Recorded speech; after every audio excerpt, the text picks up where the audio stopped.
है राइबोसोम जो होता है इसकी दोनों उपिकाइयां किस आयन की सहायता से जुड़ती है। राइबोसोम की दो सब यूनिट्स होती हैं, ये सब यूनिट्स किस आयन की सहायता से जुड़ी होती हैं, किस आयन की वजह से ये जुड़ती हैं।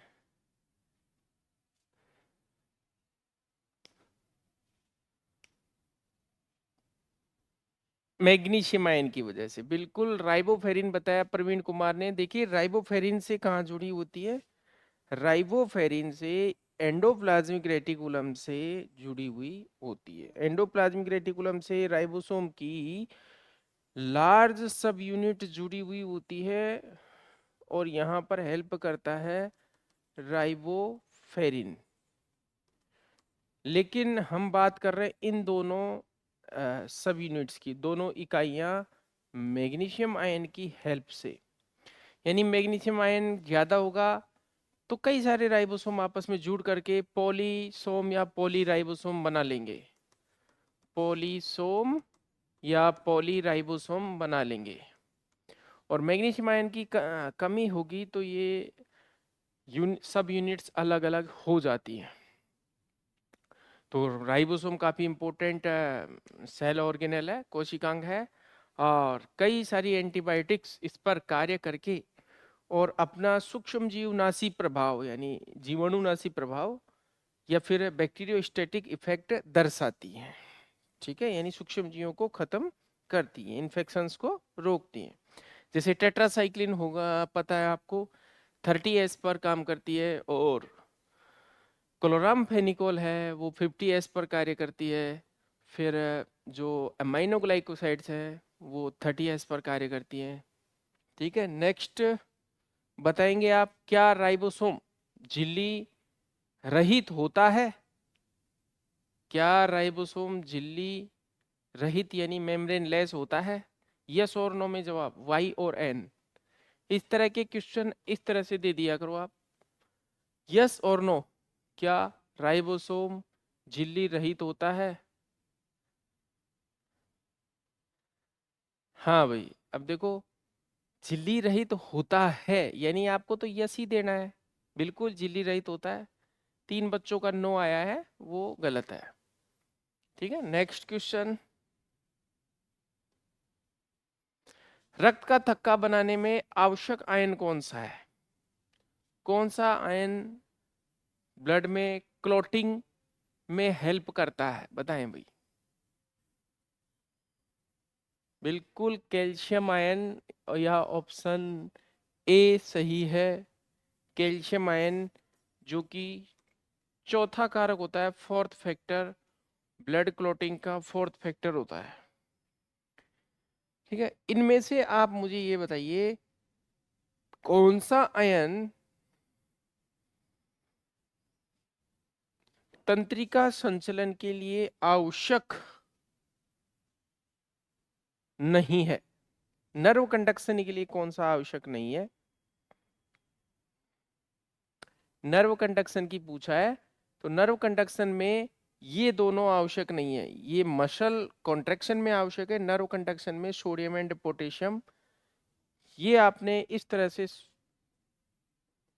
पोटेंशियल नर्व के ऊपर पढ़ा होगा, और ये जंपिंग एंड डांसिंग के रूप में ये नर्व में कंडक्शन सोडियम और पोटेशियम आयंस की वजह से होता है। अगला क्वेश्चन, फिश मील में पाए जाने वाले अमीनो अम्ल कौन से हैं? फिश मील, हाँ वही रवि स्वामी को याद आ गया, सीताराम लक्ष्मण। लेकिन क्वेश्चन यहाँ पर दूसरा था, फिश मील में सभी पाए जाते हैं भाई, ऑल। कार्बनिक अम्ल जिनको बहुत कम मात्रा में प्राणियों को खिलाने पर उनकी वृद्धि को बढ़ाते हैं।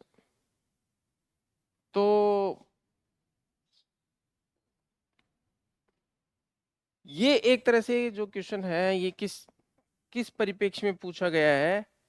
ये पूछा गया है feed additive, additive, feed additive.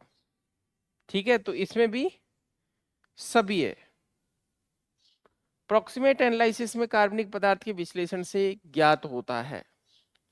इसमें भी सभी ज्ञात होते हैं, crude protein, crude fibre, nitrogen free extract, NFE, nitrogen free extract.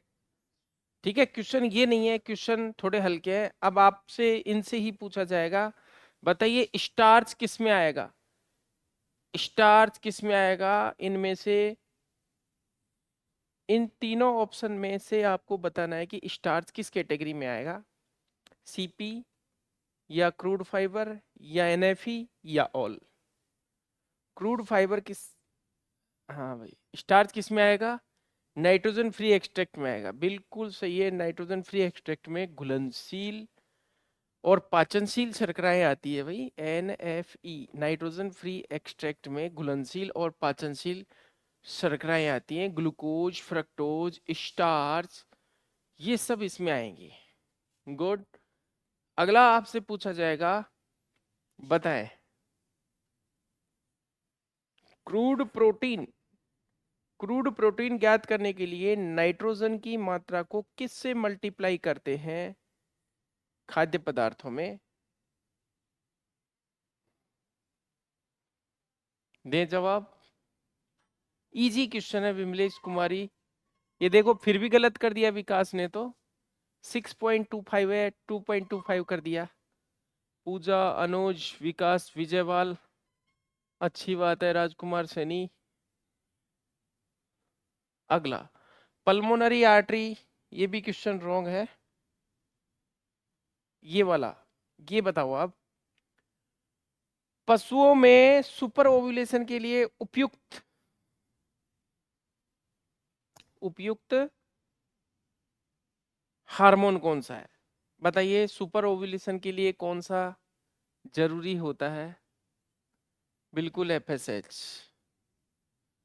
तो क्वेश्चन आप बताएंगे अब, इसके साथ में जो अटैच है,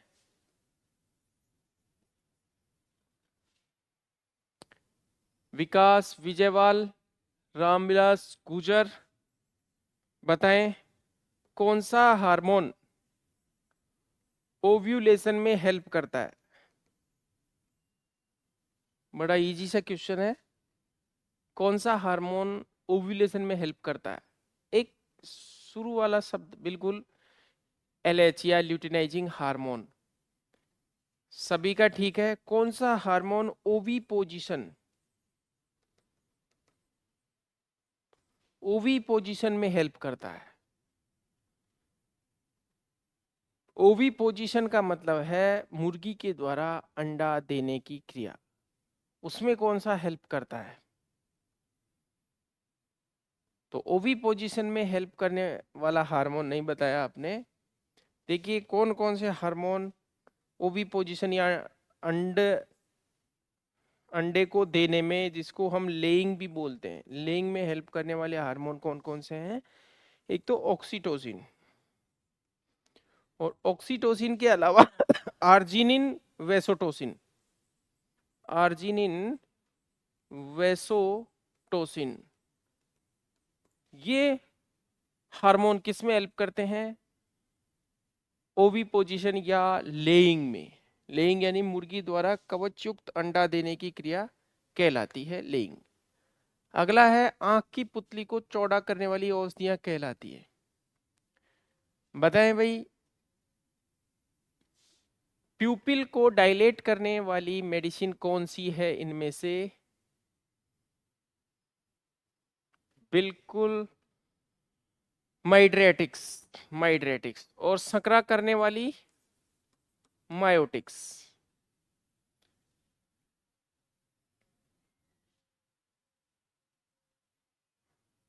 रक्त वाहिनियों को चौड़ा करने वाली वेजोडाइलेटर्स, रक्त वाहिनियों को संकरा करने वाली वेजो कॉन्स्ट्रिक्टर्स।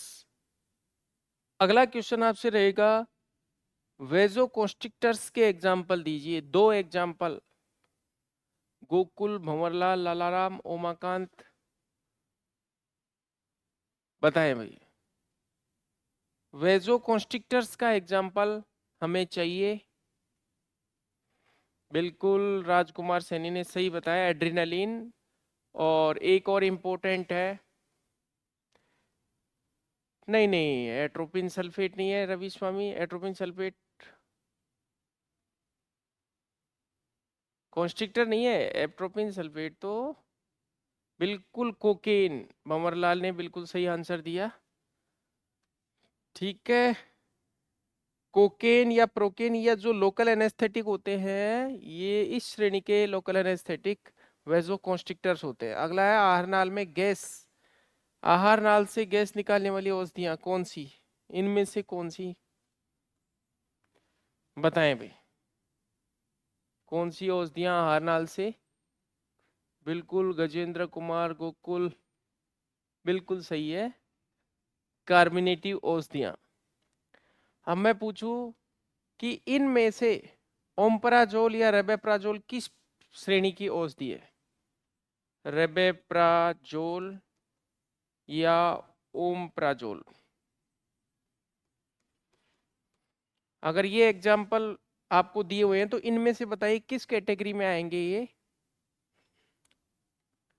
बिल्कुल, ये एंटासिड्स हैं। किस श्रेणी के एंटासिड्स है, देखिए ये रेबेप्राजोल और ओमप्राजोल है, ये प्रोटॉन पंप इनहिबिटर होते हैं। प्रोटॉन पंप, प्रोटॉन अपन H प्लस आयन को बोलते हैं, H प्लस आयन को हम प्रोटॉन बोलते हैं। तो स्टमक में एसिडिटी क्रिएट नहीं हो, यानी एसिड का निर्माण कम से कम हो। स्टमक में एसिड का निर्माण किन कोशिकाओं द्वारा, सिक्रीशन किन कोशिकाओं द्वारा होता है, बताएं कौन सी कोशिकाएं एक सिंपल स्टमक में एसिड बनाएंगी। सामान्य आमाशय में कौन सी कोशिकाएं, विच सेल्स सीक्रेट्स हाइड्रोक्लोरिक अम्ल इन सिंपल स्टमक। विकास, गोकुल, फंस गए क्या। हाँ, पेराइटल या ऑक्जिंटिक सेल्स, दोनों बात एक ही है, ऑक्जिंटिक या पेराइटल सेल्स। अब ये सेल्स चूंकि HCl बनाती है, तो HCl बनता है हाइड्रोजन आयन और क्लोराइड आयन से। ये हाइड्रोजन आयन जो होता है, ये यदि किसी तरह से रुक जाए, इन सेल्स को नहीं मिले, तो HCl नहीं बनेगा। तो किसी भी व्यक्ति के अल्सर है या एसिडिटी है, तो एसिडिटी को कम करने के लिए, रिड्यूस करने के लिए क्या किया जाता है, हाइड्रोजन आयन को रोका जाता है। तो हाइड्रोजन जब क्लोरीन से नहीं मिलेगा तो HCl नहीं बनेगा। तो ये ओमप्राजोल, रबेप्राजोल काफी फेमस है आजकल। भूखे पेट वाली जो कैप्सूल्स लेते हैं, कोई भी बीमारी में आप डॉक्टर के पास जाते हैं तो वो सबसे पहले ये देता है, क्योंकि आजकल जो समस्याएं एसिडिटी की रहती हैं। तो रेबेप्राजोल, ओमप्राजोल इस हाइड्रोजन आयन को रोक देता है, प्रोटॉन पंप इनहिबिट करता है, यानी प्रोटॉन को कार्य करने से रोकता है, हाइड्रोजन आयन को हटाता है, जिससे एसिड नहीं बन पाता। एक होते डायरेक्ट एंटासिड्स, जिनमें आपने मैग्नीशियम हाइड्रोक्साइड सुना होगा, MgOH, मैग्नीशियम हाइड्रोक्साइड या मैग्नीशियम ऑक्साइड या एल्यूमिनियम हाइड्रोक्साइड, ये भी एंटासिड्स होते हैं। या सोडियम बाइकार्बोनेट, ये सोडियम बाइकार्बोनेट सबसे ज्यादा देखने को मिलता है इनो, एसिडिटी का अंत तुरंत, वो वाले जो होते हैं जिनमें सब में सोडियम बाइकार्बोनेट आता है। क्लियर है, ये एंटासिड्स की बात हो गई। एक्स्ट्रा डिमलसेंट्स आपको पता है, वे औषधियां जो कि क्या करती हैं, आहार नाल में प्रोटेक्टिव लेयर बनाती हैं, जो जलन को कम करती हैं, जैसे शहद है या फिर गुड़ है, या इस तरह की चीजें खा लेने से एक प्रोटेक्शन बन जाती है, जिसको जिनको बोलते हैं हम डिमलसेंट्स। ठीक है, इमोलिएंट शरीर की बाहरी सतह पर लगाई जाती है। अगला क्वेश्चन है, रक्तस्राव को रोकने वाली औषधियां कौन सी है, बताएं भाई। ब्लीडिंग को रोकने वाली कौन सी हैं,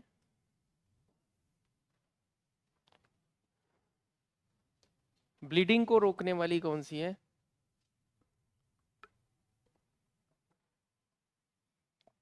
बिल्कुल सही है, बिल्कुल सही है, ब्लीडिंग को रोकने वाली है हीमोस्टेटिक्स। और हीमोस्टेटिक्स को क्या कहते हैं? हीमोस्टेटिक्स नाम से नहीं आएगा आंसर, वहां पर ऑप्शन जो मिलेगा आपको स्टाइपिक्स के नाम से मिलेगा। हीमोस्टेटिक्स को स्टाइपिक्स भी कहते हैं। क्या कहते हैं? स्टाइपिक्स भी कहते हैं। अगला क्वेश्चन आपके सामने है, बिना नींद लाए मस्तिष्क की उत्तेजना को दूर करने वाली औषधियों का समूह कौन सा है? दीपक शर्मा, अनिल, राजकुमार, गुरा सिंह, राहुल बैरवा, नितिन। बिल्कुल सेडेटिव कहलाती है। क्या कहलाती है? सेडेटिव।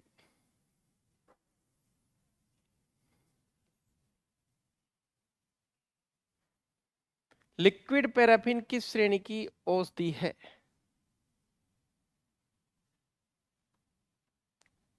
लिक्विड पैराफिन किस में आएगी? दीपक शर्मा, अब लास्ट क्वेश्चन वाला नहीं। हाँ पता है भाई। नितिन यादव, विमलेश कुमारी, भंवरलाल।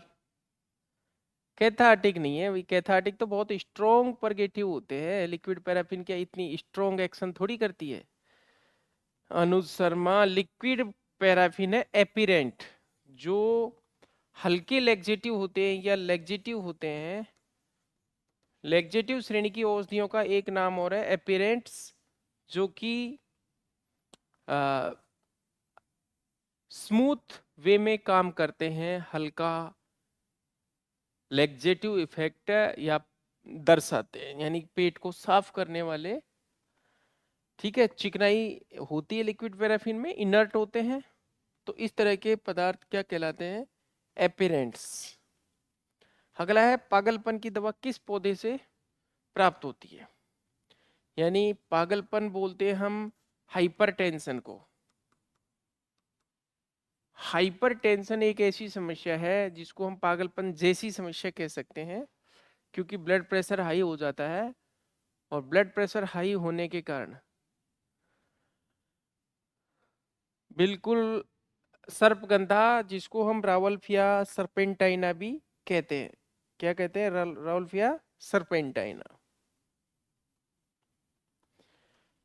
घाव में मवाद के निर्माण की क्रिया कहलाती है। आपके सामने ऑप्शन है एसेप्सिस, पायोजेनेसिस, सेप्टिसीमिया और कोई नहीं।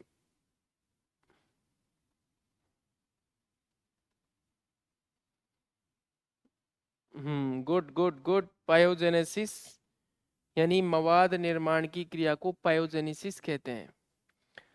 और आप देखिए, इस तरह से एब्सस होता है, एब्सस में पस बनती है, ये अंदर तो क्या होती है? पस। और ये मेम्ब्रेन होती है, इसको हम पायोजेनिक मेम्ब्रेन भी कहते हैं।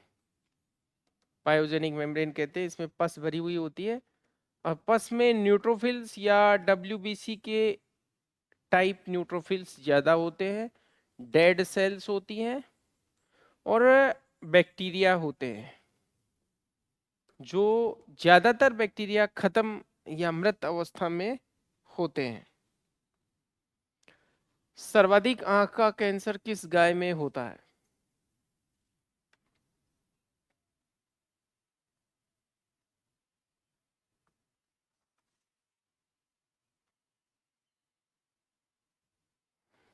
बिल्कुल सही है, हरफोर्ड में।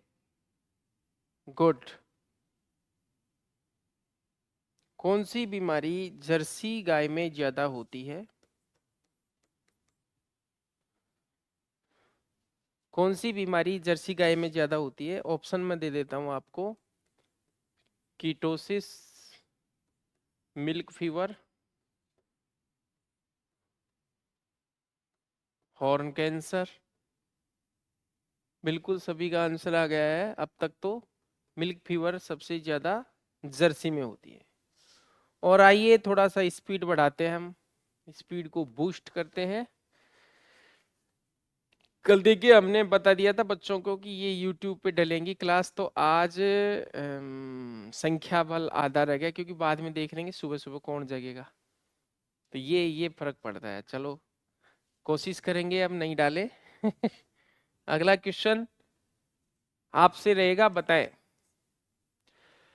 कार्ल नेगेली किसके खोज करता है? कार्ल नेगेली किसकी खोज करता है? Cell membrane, nucleolus,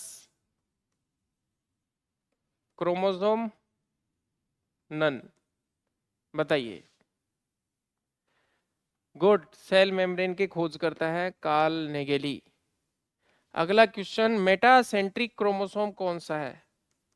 metacentric chromosome कौन सा है? एल शेप, वी शेप, या फिर जे शेप, या फिर आई शेप? मेटासेंट्रिक क्रोमोसोम की आकृति कैसी होती है? गुड गुड, वी शेप होता है। बहुत अच्छी बात है, वी शेप होता है मेटासेंट्रिक क्रोमोसोम। अगला क्वेश्चन है डीएनए। ये आपके सामने डीएनए है, और डीएनए में ये एडेनिन थाइमिन से कितने बॉन्ड से जुड़ा हुआ होता है? ऑप्शन आपको 2 या 3 में देना है। एडेनिन और थाइमिन के बीच किस प्रकार का बॉन्ड होता है? बिल्कुल सभी ने सही दिया, डबल डबल डबल। और ये आप अपने आप बता दोगे कि ये गुआनिन और साइटोसिन के बीच ट्रिपल बॉन्ड होता है। तो अब आप ये बताओ, एक जो यहां से यहां तक, हम इसको हेलिक्स लेंथ बोलते हैं। हेलिक्स लेंथ, हेलिक्स लेंथ में कितने नाइट्रोजनी क्षार युग्म होते हैं? नाइट्रोजनी बेस पेयर, क्षार युग्मों की संख्या बतानी है एक हेलिक्स में। क्षार युग्म होते हैं बिल्कुल 10 क्षार युग्म होते हैं, 5 यहां से यहां तक। जैसे एडेनिन, थाइमिन, गुआनिन, साइटोसिन, ये पायदान बनाते हैं, यानी स्टेप बनाते हैं। इस तरह से ये स्टेप बनाते हैं। तो 5 इस यहां तक, 5 यहां तक, यानी टोटल हो गए 10। अगर नाइट्रोजनी क्षार पूछे, बेस पूछे, तो 20। इसका डायमीटर, हम बी डीएनए की बात कर रहे हैं, तो बी डीएनए का डायमीटर कितना होता है? व्यास कितना होता है? बताएं भाई। बी डीएनए का डाया कितना होता है? राजकुमार सैनी, राहुल बैरवा, रामविलास, मनोज चौधरी, रवि स्वामी, दीपक शर्मा, बिल्कुल बमरलाल, राज, अनिल माधोगढ़, गोकुल, प्रवीण कुमार, विकास विजयवाल। भाई ये रुक कैसे गए तुम? 34 क्यों लिख रहे हो आप? 34 थोड़ी है। रामविलास गुजर, बिल्कुल गलत। ये जो डाया होता है 20 एंगस्ट्रॉन्ग होता है इसका बी डीएनए का डायमीटर। अगर आपसे पूछ ले कि हेलिक्स लेंथ कितनी होती है, तो दो नाइट्रोजनी बेस पेयर के बीच में 3.4 एंगस्ट्रॉन्ग होती है। तो चूंकि 10 अभी आप ही ने बताए थे, 3.4 इंटू 10 यानी 34 एंगस्ट्रॉन्ग क्या है? ये हेलिक्स की लंबाई या हेलिक्स लेंथ है। हेलिक्स लेंथ है। अगला क्वेश्चन आपसे रहेगा, बताएं पीपीएच रोग किस तत्व की कमी से होता है? पीपीएच रोग किस तत्व की कमी से होता है?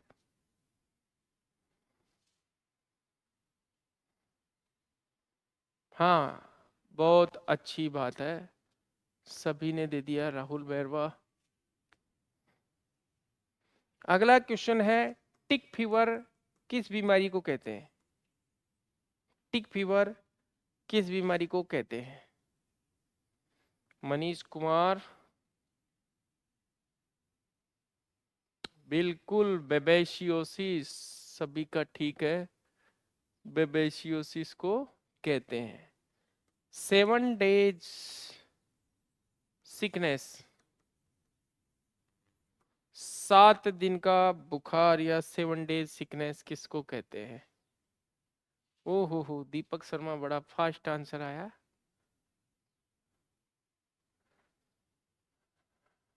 हाँ ठीक है। अगला, ड्रैगन बोट फीवर किसको कहते हैं?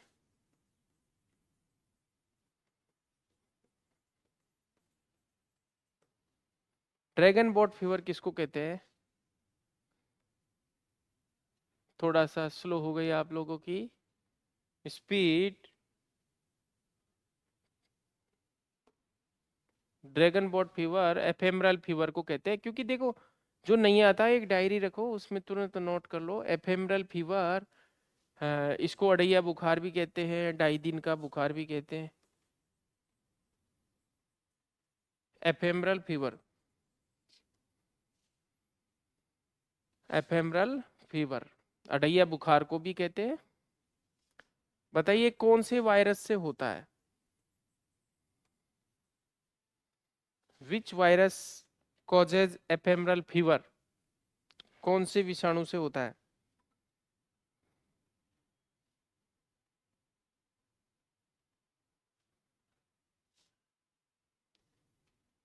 बिल्कुल, रेबडो, रेबडो से होता है।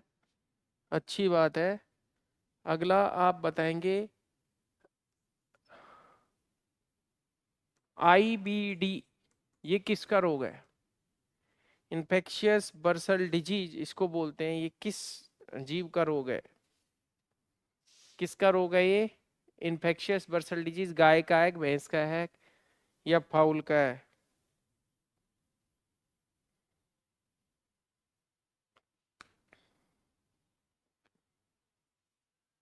अगला क्वेश्चन, बिल्कुल इसी को गम्बोरो बोलते हैं। अगला,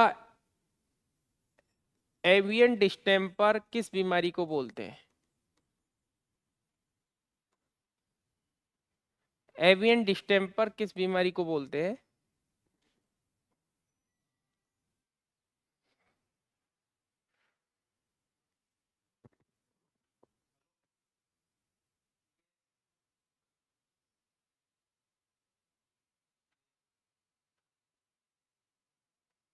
गुड, रानीखेत को ही कहते हैं। Good good. अगला क्वेश्चन आपसे है, इक्वाइन डिस्टेम्पर किसको बोलते हैं? इक्वाइन डिस्टेम्पर किस बीमारी को बोलते हैं? New castle disease. आ हा हा हा। एक साथ, हाँ, स्ट्रेंगल सही है, बाकी सभी का गलत है, एक बच्चे का सही है। आयुष जैमन, और बाकी का सबका गलत है। अगला क्वेश्चन आपसे रहेगा, बताएं, फाउल पैरालिसिस किस बीमारी को फाउल पैरालिसिस कहते हैं? फाउल पैरालिसिस किस बीमारी को कहते हैं? गुड, रानू का आंसर सबसे फास्ट आया है। मरेक्स डिजीज को कहते हैं। बिल्कुल, मरेक्स डिजीज को फाउल पैरालिसिस कहते हैं। अगला क्वेश्चन, थ्रिल क्राई या श्रिल क्राई, ये किस बीमारी में देखने को मिलता है?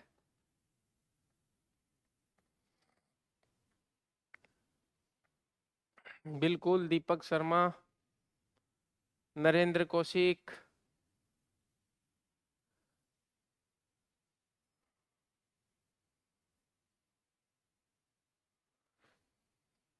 ठीक है, पुलोरम डिजीज, साल्मोनेला पुलोरम से होती है ये।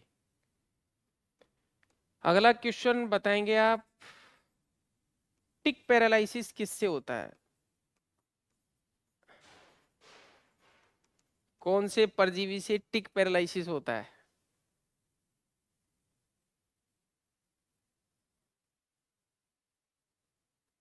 अरे टिक के टॉक्सिन से टिक पैरालिसिस। टिक पैरालिसिस किस परजीवी से होता है? टिक के टॉक्सिन से होता है।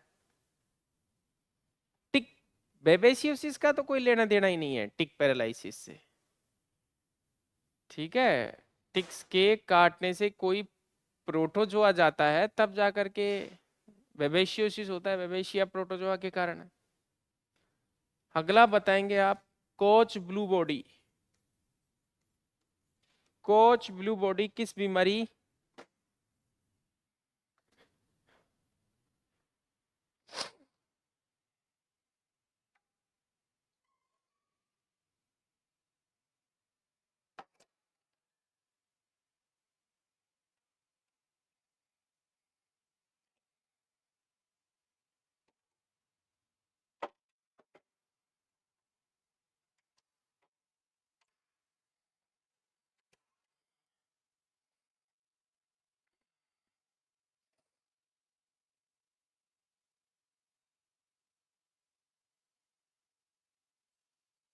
हाँ भाई, कोच ब्लू बॉडी किसमें? थैलेरियोसिस। सभी का ठीक है, अच्छी बात है, अच्छी बात है।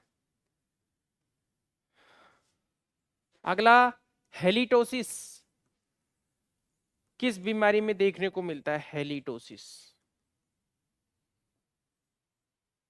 हेलिटोसिस किस बीमारी में देखने को मिलता है? हेलिटोसिस किस बीमारी में देखने को मिलता है या होता है?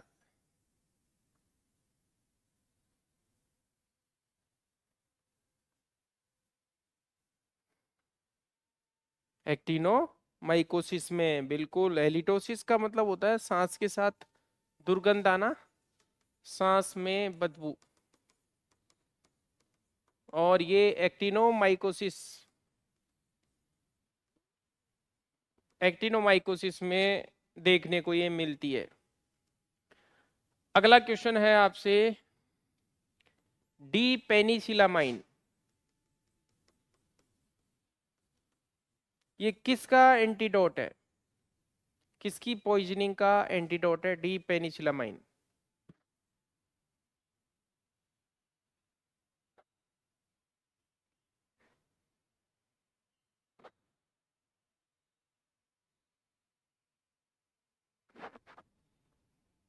प्रवीण कुमार, विजय, विकास विजयवाल। नहीं नहीं भाई, पैरासीटामोल नहीं है।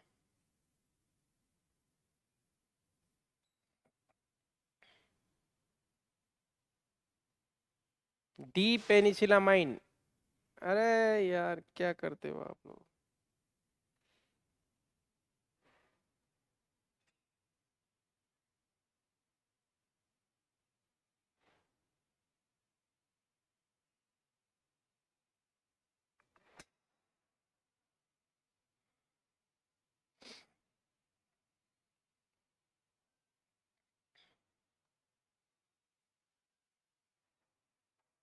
सभी का गलत है। रवि स्वामी, देखो, पैरासीटामोल के बारे में तो आपके पास 2 पॉइंट है, 2 पॉइंट है। पेनिसिलम इसका पेनिस पेनिसिलिन अलग चीज है,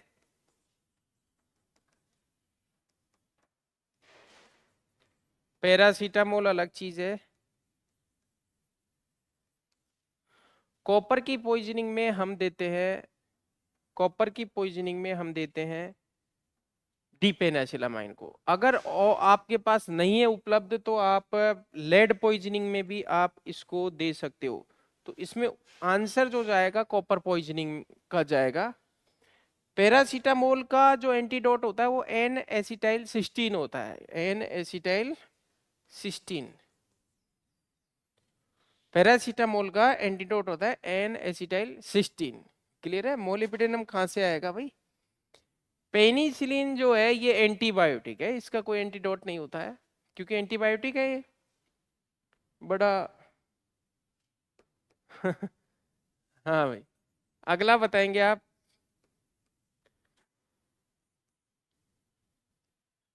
कैल्शियम ईडीटीए ये किसकी पॉइजनिंग का एंटीडोट है? Calcium EDTA.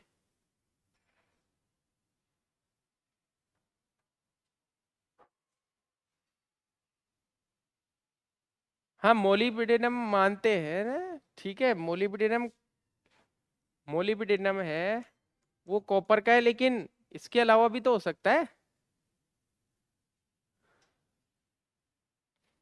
बहुत तेज आंधी आ गई भाई।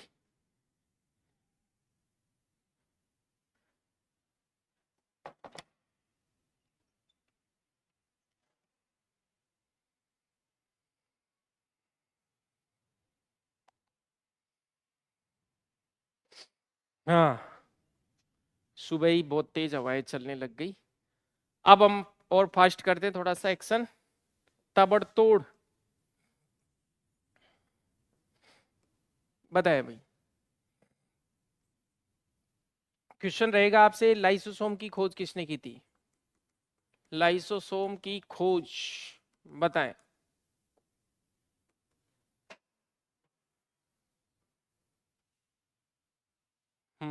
बारिश हो रही है जब भी यहाँ पर बहुत ज्यादा आंधी तूफान आ रहा है। बिल्कुल सही है, डी डी डुए ने की थी।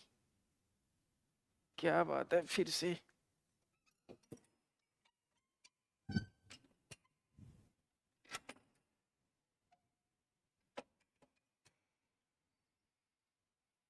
बिल्कुल डी डुए ने की थी। अगला है क्लोराम फेनिकोल। क्लोराम फेनिकोल जो एंटीबायोटिक होती है, इसका आपको साइड इफेक्ट बताना है। मुख्य साइड इफेक्ट या एडवर्स इफेक्ट क्लोराम फेनिकोल का बताएं। क्लोराम फेनिकोल एंटीबायोटिक का सबसे मुख्य एडवर्स इफेक्ट बताएं। बिल्कुल बोन मैरो डिप्रेशन, सचिन गुजर बिल्कुल सही है। और इसी के कारण क्या होता है? Aplastic anaemia. अगला क्वेश्चन आपसे है, बताएं। Hypotension, hypotension of supra infection, ये किस एंटीबायोटिक का साइड इफेक्ट है? हाइपोटेंशन और सुप्रा इन्फेक्शन किस एंटीबायोटिक का साइड इफेक्ट है? हाँ टेट्रासाइक्लिन। ठीक है भंवरलाल, नितिन यादव, नरेंद्र कौशिक। टेट्रासाइक्लिन श्रेणी, श्रेणी तो टेट्रासाइक्लिन है भाई। अब आप ऑक्सी टेट्रासाइक्लिन है, इसकी एक सदस्य है। टेट्रासाइक्लिन ग्रुप का एक सदस्य है ऑक्सी टेट्रासाइक्लिन। तो आपसे पूछता हूं मैं कि ऑक्सी टेट्रासाइक्लिन किस कवक से प्राप्त होती है? ऑक्सी टेट्रासाइक्लिन किस कवक, आपको फंगस बताना है या इसका सोर्स बताना है? सोर्स ऑफ ऑक्सी टेट्रासाइक्लिन विच, बिल्कुल स्ट्रेप्टोमाइसिस रिमोसस, स्ट्रेप्टोमाइसिस रिमोसस। और अगला मेरा क्वेश्चन रहेगा, स्ट्रेप्टोमाइसिस ओरियोफेसियंस, ये किस किस एंटीबायोटिक को देता है या कौन सी एंटीबायोटिक इस फंगस से, इस कवक से मिलती है? कौन सी एंटीबायोटिक इस कवक से मिलती है? गुड, रानू और सचिन गुजर, तेज है आंसर इनका। इससे मिलती है क्लोर टेट्रासाइक्लिन। और अगला रहेगा मेरा क्वेश्चन, माइक्रोमोनोस्पोरा परपुरिया, माइक्रोमोनोस्पोरा परपुरिया, इस फंगस से कौन सी एंटीबायोटिक मिलती है? फर्स्ट एक्शन, इससे जेंटामाइसिन मिलती है। बिल्कुल जेंटा में जी आता है, जेंटामाइसिन मिलती है। अगला, एमिकासीन किसके एसिटिलीकरण से प्राप्त होती है? एमिकासीन एंटीबायोटिक किसके एसिटिलीकरण से प्राप्त होती है? 40 mg किसको दे रहे हो? जेंटामाइसिन कैनामाइसिन के एसिटिलीकरण से प्राप्त होती है। किसके? कैनामाइसिन के एसिटिलीकरण से प्राप्त होती है। कौन? अगला बताएंगे आप। केंद्रिका यानी न्यूक्लियोलस किसकी फैक्ट्री है? किसकी फैक्ट्री है? केंद्रिका किसकी फैक्ट्री है? मनोज चौधरी। बिल्कुल। दीपक शर्मा, सचिन गुजर, सभी का सही है। Good good good. अगला बताइए, पक्षियों के शरीर पर पंखों का आवरण क्या कहलाता है? पक्षियों के शरीर पर पंखों का आवरण क्या कहलाता है? बिल्कुल, दीपक शर्मा का आंसर आ गया, प्लूमेज। शुरुआती बच्चों का ही मैं बोल पा रहा हूं, आंसर तो आप सभी दे रहे हैं, अच्छी बात है। अगला क्वेश्चन आपसे रहेगा, बताइए स्पर्मेटिक कॉर्ड के कितने कंपोनेंट्स होते हैं? How many components of spermatic cord? Spermatic cord के कितने घटक होते हैं? बिल्कुल, रानू का आंसर, सचिन गुजर, 7 घटक होते हैं। अगला क्वेश्चन आपसे रहेगा, बताएं कुत्ते में मेटाकार्पल की संख्या कितनी होती है? डॉग में मेटाकार्पल बोन्स की संख्या कितनी होती है? कुलदीप वर्मा, सचिन गुजर, बहुत अच्छी बात है, सभी का सही है। थोड़ा सा आपको घुमा सकता हूं क्या मैं? आपको 3 चीजों का टोटल बताना है आपको, है ना? गाय की डिजिट प्लस डायफ्राम में छिद्र, डायफ्राम में छिद्र प्लस ग्रसनी के छिद्र, ग्रसनी के छिद्र, इनका, इनकी संख्या का टोटल करके बताओ। थोड़ा सा आपका आईक्यू देखने के लिए।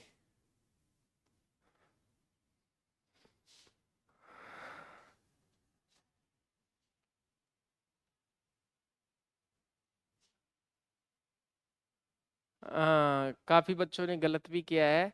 देखिए, गाय में 2 डिजिट होती है एक पैर में, ठीक है। अच्छा, कुछ ऐसे भी ऑब्जेक्शन कर सकते हैं कि साहब एक पैर में डिजिट 2 होती हैं, हम तो सारी डिजिट जोड़ दी। तो बेटा सारी जोड़ते तो 8 जोड़ते ना, है? एक बच्चे ने 6 जोड़ी है। डिजिट डायफ्राम में छिद्र 3 और ये हो गए 7, बताओ कितने हो गए? 12। सही है, 12। अगला मेरा क्वेश्चन रहेगा ऐसे ही हाइपोथेटिकल, कि रोमांथी आमाशय के असत्य भागों की संख्या प्लस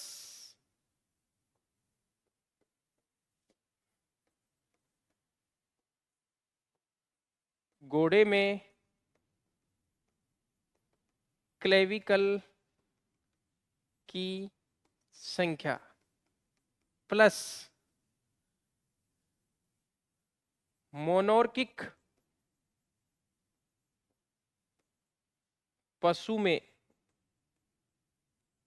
वृषण की संख्या, चलो बहुत हो गया, इनको टोटल करके बताओ। रोमांथी आमाशय के असत्य भागों की संख्या, हाँ तो असत्य भाग यानी इसमें रूमन रेटिकुलम और ओमेजम, असत्य भाग हो गए 3। घोड़े में क्लेविकल की संख्या कितनी हो गई? 0। और मोनोर्किक पशु में वृषण की संख्या हो गई 1, यानी टोटल हो गया 4। 4 जिसका आंसर है वो बहुत अच्छा पढ़ रहा है, बहुत ही अच्छी उसने मेहनत की है। अगला मैं आपसे टोटल करवाता हूँ। बताएं कोलोन की, गाय में, गाय की बात चल रही है यहाँ पर, गाय में कोलोन, जेजुनम और रेक्टम, इनकी कुल लंबाई अप्रोक्सीमेट में बतानी है आपको। टोटल लंबाई अप्रोक्सीमेट में बतानी है।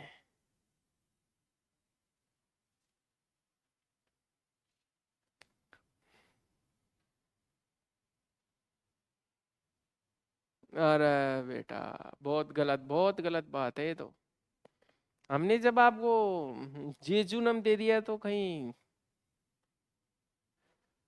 हाँ भाई, देखिए कैलकुलेट करते हैं। आपको मैं बताऊं, पशु की आंत को हमने ऐसे डिवाइड किया था, छोटी आंत और बड़ी आंत, लार्ज इंटेस्ट, स्मॉल और लार्ज। अब आंत की कुल लंबाई होती है 50 से 52 मीटर लगभग। तो छोटी आंत की लंबाई होती है लगभग 40 मीटर और बड़ी आंत की होती है लगभग 10 से 12 मीटर। अब इसमें ड्यूडिनम, जेजुनम और इलियम 1 मीटर, 38 मीटर और 1 मीटर। और इसमें सीकम कोलन और रेक्टम, सीकम कोलन और रेक्टम, सीकम की लंबाई होती है 0.75 और कोलोन की 10 से 12 मीटर।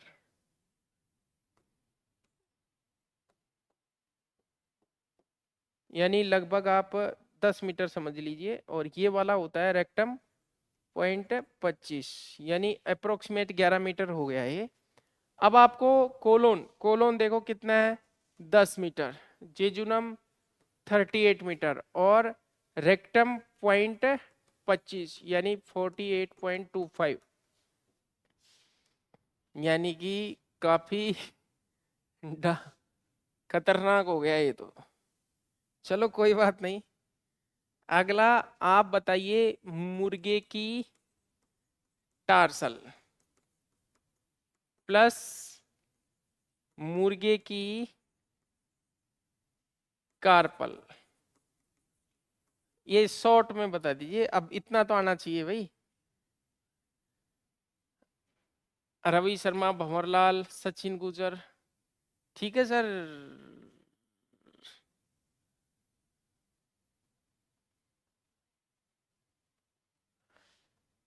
राहुल बैरवा, रामविलास गुजर, राजकुमार सैनी, बिल्कुल। रानू, नितिन यादव, जयपुर। गुड गुड, बहुत अच्छा आंसर है सभी का। टार्सल होती ही नहीं है। गुड। अगला क्वेश्चन आपसे रहेगा, क्रॉप ग्लैंड्स या जिनको हम बोलते हैं मिल्क सिक्रेटिंग ग्लैंड्स, यानी क्रॉप ग्रंथियां किसमें पाई जाती हैं? क्रॉप ग्रंथियां किस पक्षी में पाई जाती हैं? किस पक्षी में?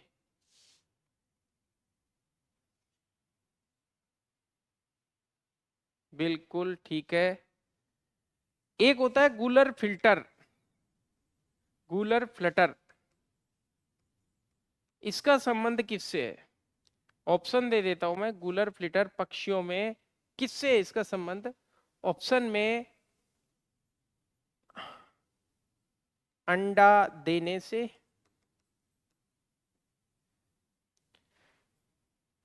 दाना चुगने से,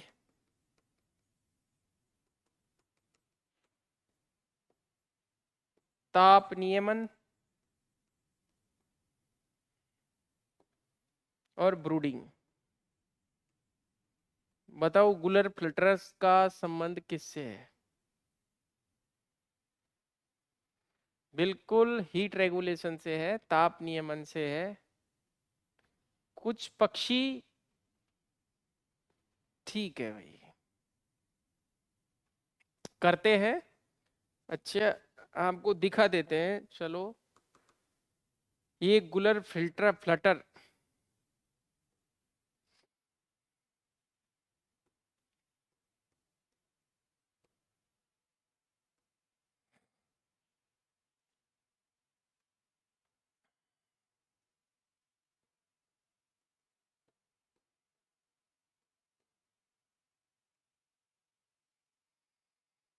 ये पक्षियों में एक क्रिया होती है, ये देखिए,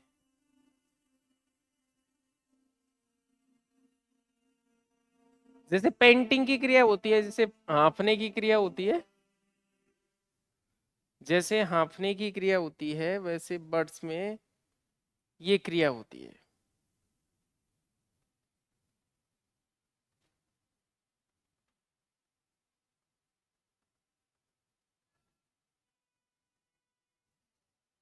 ये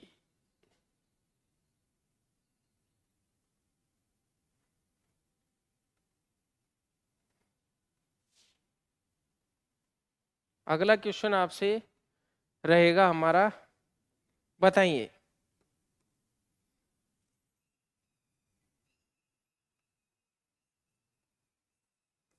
घोड़े में गुण सूत्र माइनस गधे में गुण सूत्र। क्वेश्चन ऐसे नहीं आएंगे, लेकिन हम आपकी प्रैक्टिस करवा रहे हैं सिर्फ।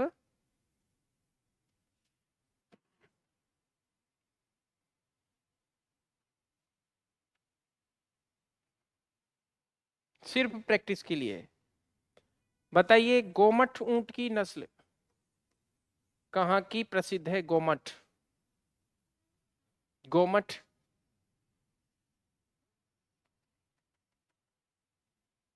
गोमठ कहाँ की नस्ल है?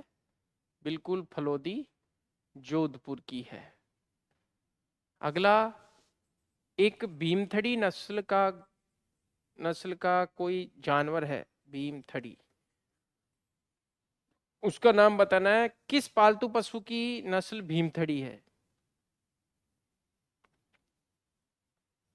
बिल्कुल दीपक शर्मा, बनवारी लाल शर्मा, विकास, रानू, रामविलास, अजय, गुड। अगला आपसे रहेगा क्वेश्चन, बताइए, एक राजस्थान की मुर्गी की नस्ल हाल ही में प्रचलित हुई है, जो यहीं की उत्पत्ति की है।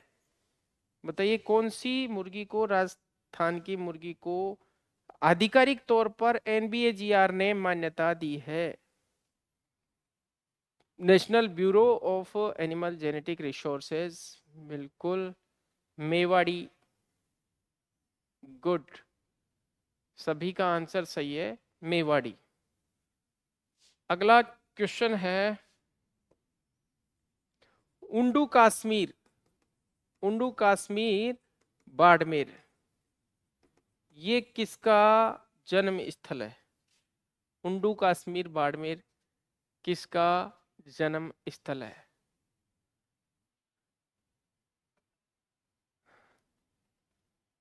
तो यहीं से एक क्वेश्चन और आएगा आपके पास। बताइए,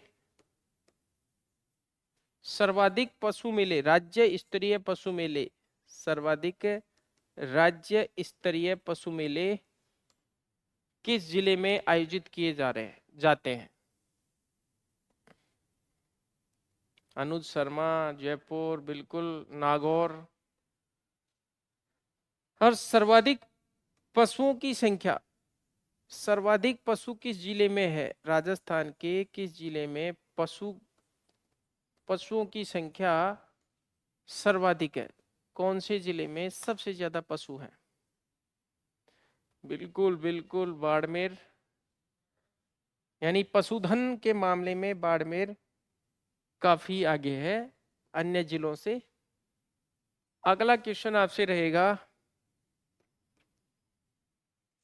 बताइए, की विलेज स्कीम ये कब शुरू हुई थी? की विलेज स्कीम कब शुरू हुई थी?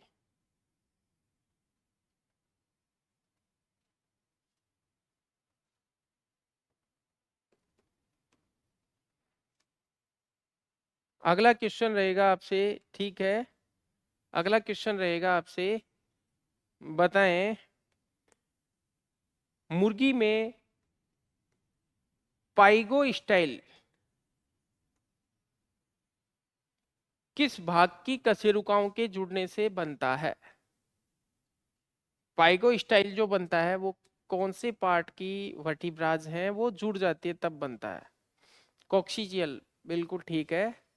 कॉक्सिजियल वर्टिब्राज के जुड़ने से पाइगो स्टाइल बनता है, पुच्छीय कशेरुकाओं के जुड़ने से, पुच्छीय कशेरुकाओं के जुड़ने से बनता है।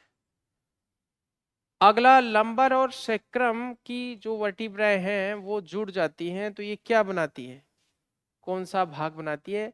लंबार और सेक्रम, बिल्कुल, ये सिन सेक्रम बनाती है, सिन सेक्रम। अगला क्वेश्चन, मुर्गी में असत्य पसली, असत्य पसली और घोड़े में असत्य पसलियों की संख्या बताओ, टोटल करना है इस घोड़े की असत्य, दोनों का टोटल बताना है आपको।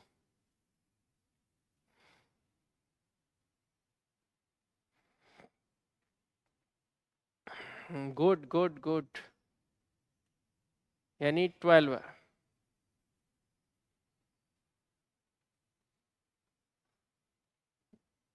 18 कैसे हो गई भाई? घोड़े की असत्य का हमने 8 + 10 होती है, यानी 10 प्लस ये मुर्गी की 5, मुर्गी की टोटल 7 होती है, 5 + 2 और घोड़े की होती है 18, 8 + 10, तो हमको ये बताना है। अगला क्वेश्चन आपसे रहेगा, बताएं पेनिथ कोशिकाएं क्या सीक्रेट करती हैं? पेनिथ कोशिकाएं, आंतों में पेनिथ कोशिकाएं क्या सीक्रेट करती हैं?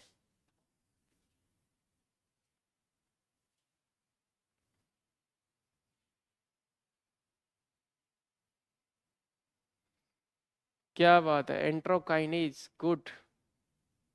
एंट्रोकाइनेज निकालती है जो ट्रिप्सिनोजन को,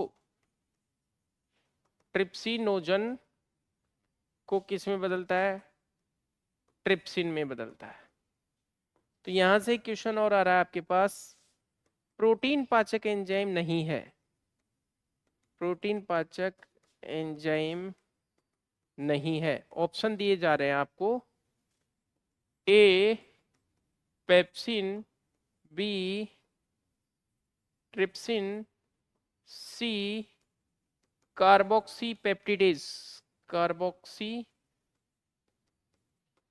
पेप्टिडेज, डी लाइपेज।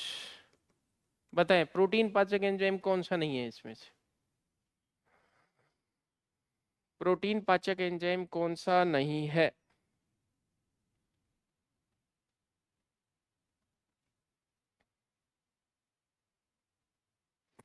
गुड, हाँ सही है भाई, लाइपेज नहीं है, बाकी ये सब प्रोटीन पाचक एंजाइम है। ऐसे ही बन सकते हैं, ऐसे कार्बोहाइड्रेट पाचक नहीं है या है। अब मैं कार्बोहाइड्रेट पाचक की बताऊं, जैसे सुक्रेज है, बिल्कुल है कार्बोहाइड्रेट पाचक है। इसके बाद माल्टेज है, माल्टेज है, ये कार्बोहाइड्रेट पाचक है। तो यहां से क्वेश्चन बन रहा है कि बताइए लैक्टेज एंजाइम किसमें नहीं पाया जाता? लैक्टेज एंजाइम किसमें नहीं पाया जाता? ऑप्शन दे रहा हूं, गाय, मुर्गी, भेड़, बकरी, बताओ लैक्टेज एंजाइम किसमें नहीं पाया जाता? हाँ, और क्वेश्चन आपसे रहे अगर कि सुक्रेज एंजाइम किसमें नहीं पाया जाता? सुक्रेज नहीं पाया जाता, और ऑप्शन में दे दिया गाय, भैंस, मानव, है, और कोई नहीं, ए और बी। तो आंसर क्या आएगा इसमें? रूमिनेंट्स में सुक्रेज एंजाइम नहीं पाया जाता। गुड। अगला बताएं, मोलासेज में कौन से प्रतिपोषक पदार्थ पाए जाते हैं? मोलासेज में, मोलासेज आपने सुना होगा, गन्ना उद्योग का उप उत्पाद होता है मोलासेज। इसमें कौन से प्रतिपोषक पदार्थ पाए जाते हैं? बिल्कुल ऑक्जेलेट्स पाए जाते हैं। क्या बात है, सभी के आंसर सही जा रहे हैं।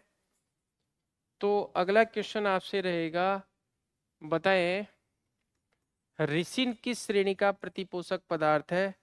किस नेचर का है? प्रोटीन है या फिर कार्बोहाइड्रेट है, या फिर वसा है, या कोई नहीं? रिसिन किस प्रकार का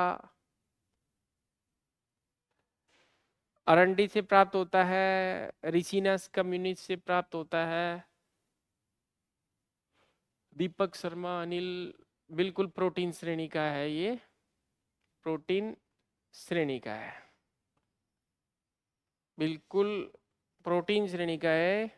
अगला क्वेश्चन आपसे रहेगा, एंटी गैलेक्टोकोकस, एंटी गैलेक्टोकोकस, एंटी गैलेक्टोकोकस ANF का एग्जाम्पल बताओ।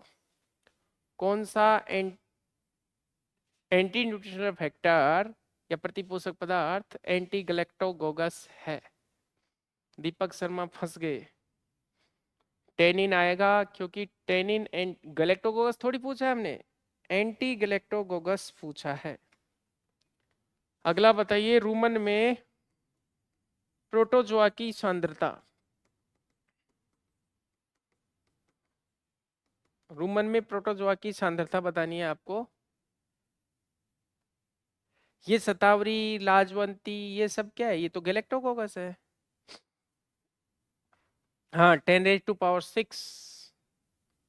10⁻⁶ रूमन में प्रोटोजोआ की संख्या होती है। अगला क्वेश्चन आपसे रहेगा, बताइए डीफोनेशन,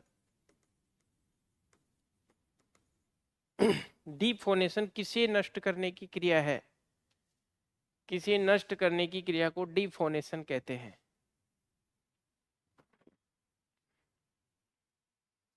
बिल्कुल, रूमिनल प्रोटोजोआ को नष्ट करने की क्रिया को क्या कहते हैं? डीफोनेशन कहते हैं।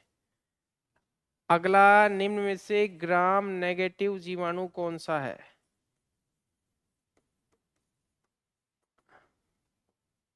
हैं, ऑप्शन में आ गया इकोलाई ए, बी आ गया साल्मोनेला, सी आ गया पाश्चुरेला, और डी आ गया ऑल।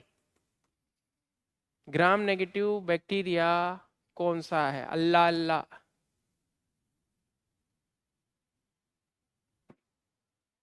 हाँ, इसमें अल्लाह नहीं है इकोलाई में, फिर भी ये ग्राम नेगेटिव है, ध्यान रखना भाई। आंसर आ गया ऑल।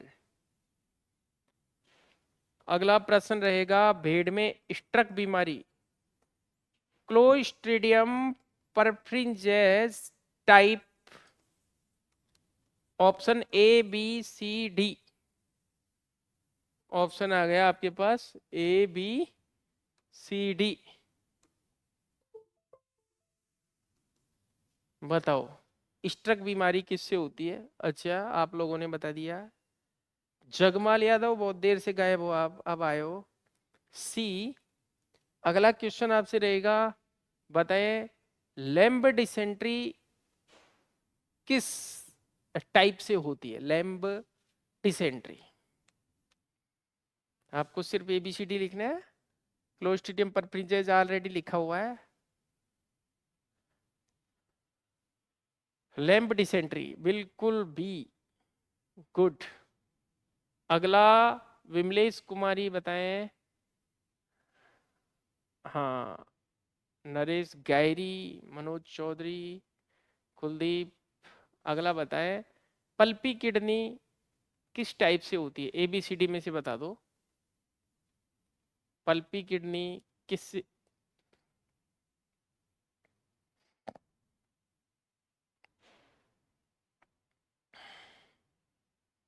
बिल्कुल, पल्पी किडनी होती है टाइप डी से। इसी को हम क्या बोलते हैं? हम एंट्रोटॉक्सीमिया बोलते हैं। बताइए लाम्फा किसकी सूजन है? लाम्फा किसकी सूजन को लाम्फा कहते हैं? बिल्कुल, सॉफ्ट पैलेट की या कोमल तालु की सूजन को लाम्फा कहते हैं। अगला क्वेश्चन रहेगा आपसे, बताएं फ्यूनिक्यूलाइटिस, फ्यूनिक्यूलाइटिस किसकी इन्फ्लेमेशन होती है? फ्यूनिक्यूलाइटिस किसकी इन्फ्लेमेशन होती है?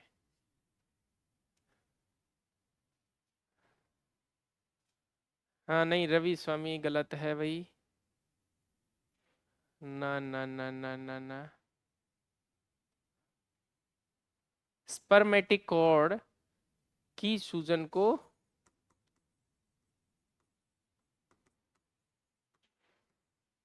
या वृषण रज्जु की सूजन को क्या कहते हैं हम?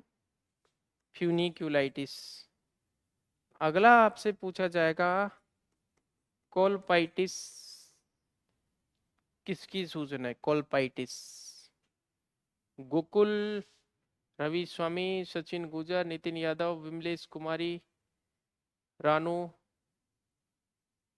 जगमाल यादव। बिल्कुल, वेजाइना की सूजन को कहते हैं। बिल्कुल। अगला बताएंगे आप एनसेफेलाइटिस। एनसेफेलाइटिस किसकी इन्फ्लेमेशन है?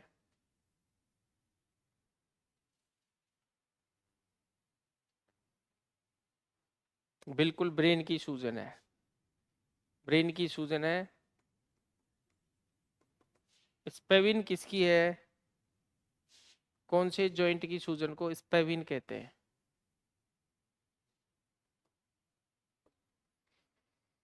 विकास विजयवाल। हाँ हाँ हाँ। स्पेविन के बाद अगला आंसर देना है आपको कॉक्साइटिस। कॉक्साइटिस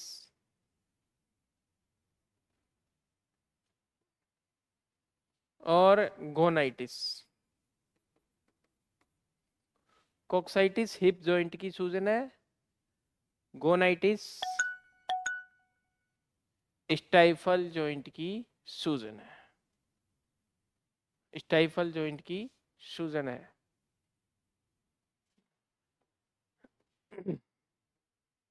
अगला मायोसाइटिस और स्पोंडेलाइटिस। तो मायोसाइटिस के बाद आपको स्पोंडेलाइटिस बताना है। मसल्स की सूजन को मायोसाइटिस कहते हैं और वर्टिब्रा की सूजन को स्पोंडेलाइटिस कहते हैं।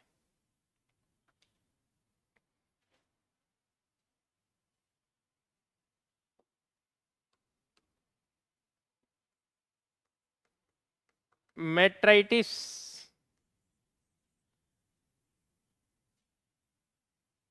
मेट्राइटिस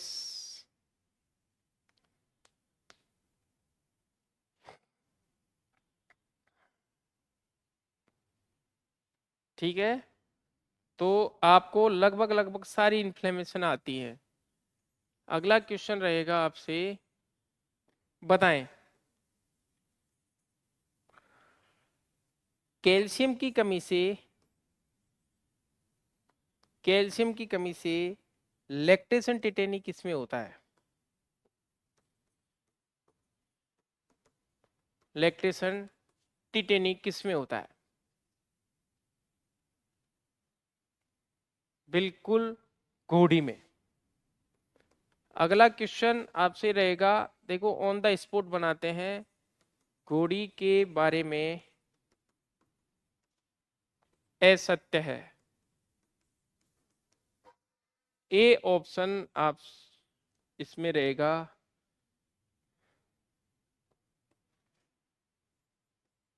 20।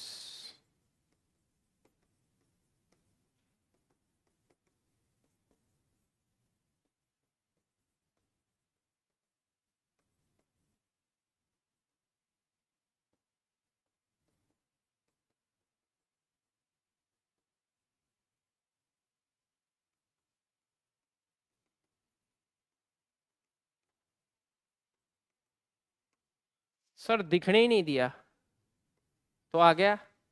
घोड़ी के बारे में असत्य कथन है। पहला 20 फाल्सिफ्स ओवुलेशन फोसा प्रेजेंट, ठीक है। इसके बाद स्टाइलोड प्लस और यहाँ पर आल नन। बताए।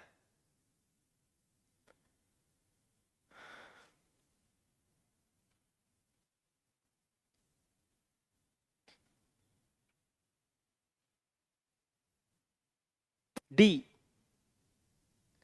घोड़ी के बारे में भाई असत्य पसलियां कितनी कौन सी हो गई, कितनी हो गई 20। हमने संख्या पूछी है, जोड़ी थोड़ी पूछी है। 10 जोड़ी असत्य का मतलब 20 जोड़ी असत्य, 20 असत्य, जोड़ी हटा दो। स्टाइलोइड प्रोसेस अल्ट्रा में एब्सेंट होता ही है।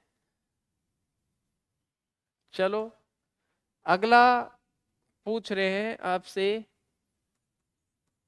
गुणसूत्र। तो कुत्ते में गुणसूत्र किसके बराबर होते हैं, किस जीव के बराबर होते हैं कुत्ते में गुणसूत्र? नहीं नहीं, हमने संख्या नहीं पूछी, किसके इक्वल होते हैं। बिल्कुल यहाँ पर क्वेश्चन आंसर आ गया, मुर्गा या फाउल या मुर्गी। अगला, गाय के समान गुणसूत्रों वाले दो जानवरों के नाम बताओ। गाय के समान गुणसूत्र वाले दो एनिमल आपको बताने हैं।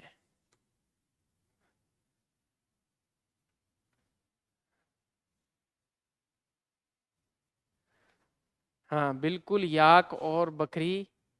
गुड। अगला, सुअर के गुणसूत्रों को आधा करके और उसमें ऊंट के क्रोमोसोम जोड़ दो। ये बताओ, ये सॉल्व करो। Chromosome number in pig divided by 2 plus camel chromosome. Ravi Swami गलती कर बैठा। सचिन गुर्जर ने सबसे पहले सही किया है। हाँ देखो, 38 डिवाइडेड बाई 2 यानी 19 प्लस 74, ये करना है आपको, ठीक है। अब बताए, तरल मोजेक मॉडल किसने दिया था? तरल मोजेक मॉडल जो प्लाज्मा झिल्ली की संरचना का तरल मोजेक मॉडल है, वो किसने दिया था? दीपक शर्मा ने बता दिया, सिंगर और निकोलसन ने दिया था। गुड। अगला क्वेश्चन रहेगा आपसे, अंतर्वर्ती उपकला या ट्रांजिशनल एपिथीलियम। अंतर्वर्ती उपकला जिसको बोलते हैं, जिसमें खिंचाव की क्षमता होती है, अंतर्वर्ती उपकला कहाँ पर पाई जाती है? टेस्टिस कौन बता रहा है यार? टेस्टिस तो नहीं है भाई, ये तो, ओहो, मूत्राशय की स्पेलिंग क्या शानदार लिखी है। वाह वाह वाह। यूटरस में कौन बता रहा है यार? यूटरस में देखो, यूटरस की जो वृद्धि होती है वो हाइपरट्रोफी होती है, फिजियोलॉजिकल हाइपरट्रोफी होती है, ना कि इसमें स्ट्रेचिंग की पावर होती है कि भाई बच्चा बड़ा हो रहा है तो ट्रांजिशनल एपिथेलियम ऐसी फैलती जाएगी। नहीं नहीं, ऐसा नहीं होता। उसकी वॉल में वृद्धि होती है, ग्रोथ होती है, हाइपरट्रोफी होती है फिजियोलॉजिकल, बच्चे के बढ़ने के साथ साथ। तो यूरिनरी सिस्टम में ये पाई जाती है, ये एपिथेलियम, जिसमें नाशपाती जैसी कोशिकाएं होती हैं, और नाशपाती जैसी कोशिकाएं होती है और इसमें स्ट्रेचिंग की पावर होती है और वापस से सामान्य आकृति में आ जाते हैं, यानी इलास्टिक नेचर होता है। अगला क्वेश्चन, सर्जरी के सिद्धांत किसने दिए? सर्जरी के सिद्धांत किसने दिए?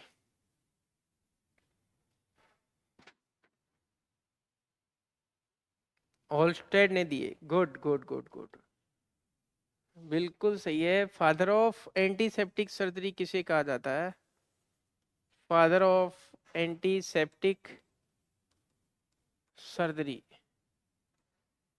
किसे कहा जाता है? Father of antiseptic surgery.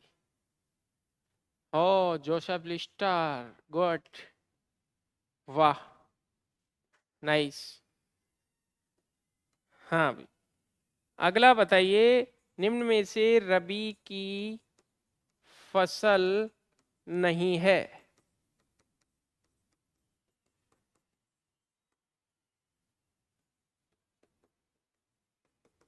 बताइए, रबी की फसल नहीं है। गुड, अच्छी बात है, सभी के आंसर सही है। आप तो इंटेलिजेंट हो। तो बताएं, कौन सी मधुमक्खी से सर्वाधिक मात्रा में, मधुमक्खी की प्रजाति बताइए जिससे सर्वाधिक मात्रा में शहद प्राप्त होता है। आपके जंतुओं का आर्थिक महत्व है, मधुमक्खी का अध्ययन एपीकल्चर कहलाता है। एपीकल्चर का एक क्वेश्चन है, इकोनॉमिक इंपोर्टेंस ऑफ एनिमल्स। बिल्कुल, अनुज शर्मा ने बता दिया, हम समझ गए। एपिस मेलिफेरा, एपिस मेलिफेरा से सबसे ज्यादा शहद प्राप्त होता है। अगला प्रश्न रहेगा आपसे, सबसे बड़ी मधुमक्खी जिसको भौरा मौक या बड़ी मधुमक्खी या चट्टानी मधुमक्खी कहा जाता है। ठीक है, जो पहाड़ों में बड़े बड़े, वो कौन सी होती है? विमलेश कुमारी, अगला क्वेश्चन है कि जो मधुमक्खी बड़े साइज की होती है, ज्यादा मात्रा में शहद बनाती है, आक्रामक होती है, चट्टानों में, बड़े बड़े पहाड़ों में, उसका जंतु वैज्ञानिक नाम बताओ। एपिस, एपिस नहीं बता पा रहे? नहीं नहीं नहीं, एपिस डोरसेटा, विमलेश कुमारी ने आंसर सही दिया, Apis dorsata, Apis dorsata, good. अगला क्वेश्चन आपसे रहेगा, रोल्ड गोल्ड, रोल्ड गोल्ड में कौन कौन सी धातुएं होती है? सस्ते सोने जैसे दिखने वाले आभूषण तैयार करने के लिए रोल्ड गोल्ड का उपयोग किया जाता है। तो रोल्ड गोल्ड में कौन कौन सी धातुएं होती है?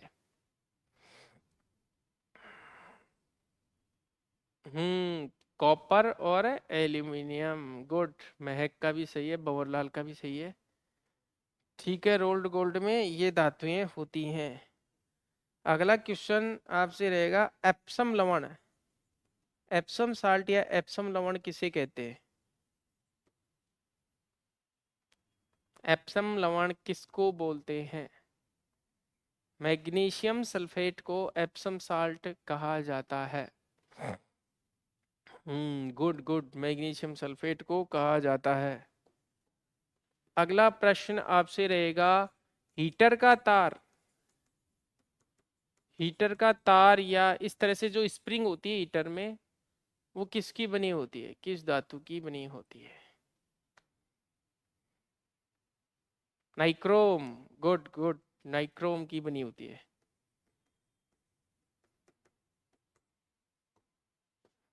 अगला क्वेश्चन है, बीकानेर के जो किला है जूनागढ़ का, उसके गेट पर गजारूढ़ जो प्रतिमाएं लगी हैं वो किसकी हैं?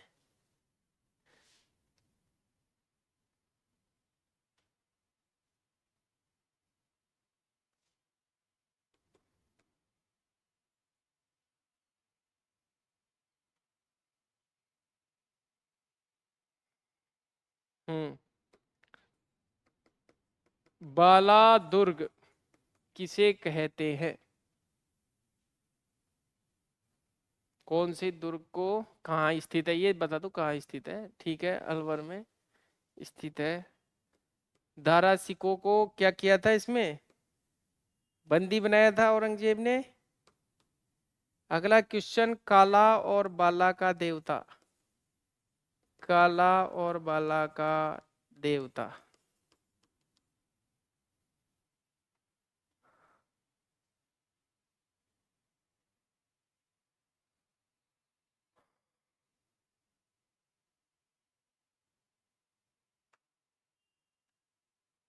अगला बताओ, चार हाथों वाला या चार भुजाओं वाला देवता।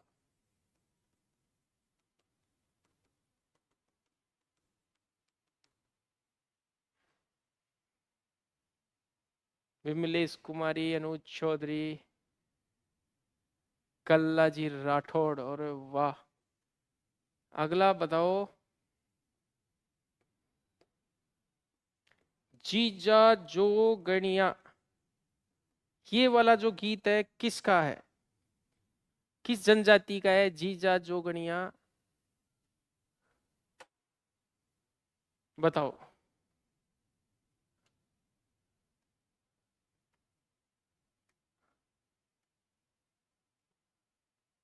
नहीं बता पा रहे? गप्पे मत मारो भाई। अगला, कालियो कूद पड़ियो मेला में। कालियो कूद पड़ियो मेला में, इसमें जो डांस होता है वो किस जनजाति का है? अरे नहीं आता है जी। बहुत इंपॉर्टेंट है, ऐसे मत समझ लेना इसको। कालवेलिया, गुलाबो। तो ध्यान तो रहना चाहिए। आदिम जनजाति, आदिम जनजाति किसे कहा जाता है राजस्थान में? सबसे पिछड़ी हुई जनजाति।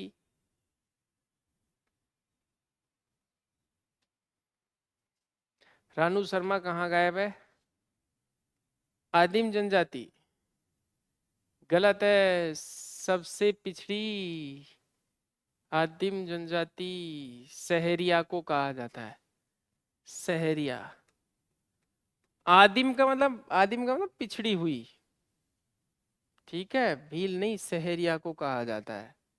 और सहरिया का जो 12 जिले का जो शाहबाद और किशनगंज जो तहसील है, वो वहां पर सहरिया जनजाति सबसे ज्यादा पाई जाती है।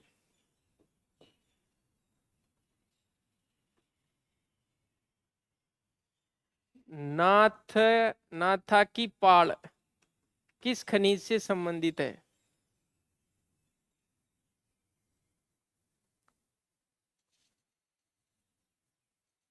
कई सारी पहाड़ आएंगी जब आप खनिज पढ़ोगे।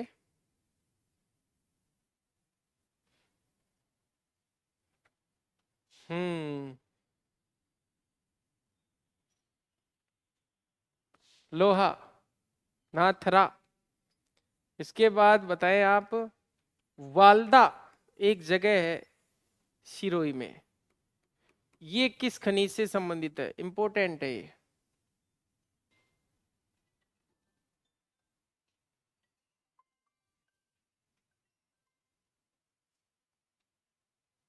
टंगस्टन, थूर हुंडेर। गुड। टंगस्टन। नीमला रायसेला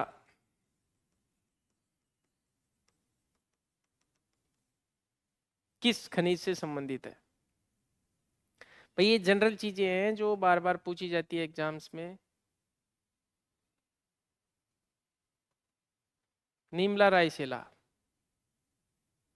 जिला कौन सा पड़ता है निमला रायसेला का? जयपुर। ठीक है, वो ढाणी बासड़ी जो सोने का है, ये दौसा में है। सोना, गोल्ड। तो बहुत है भाई आज के लिए। तो ओवरऑल आप सभी सब्जेक्ट्स को पढ़िए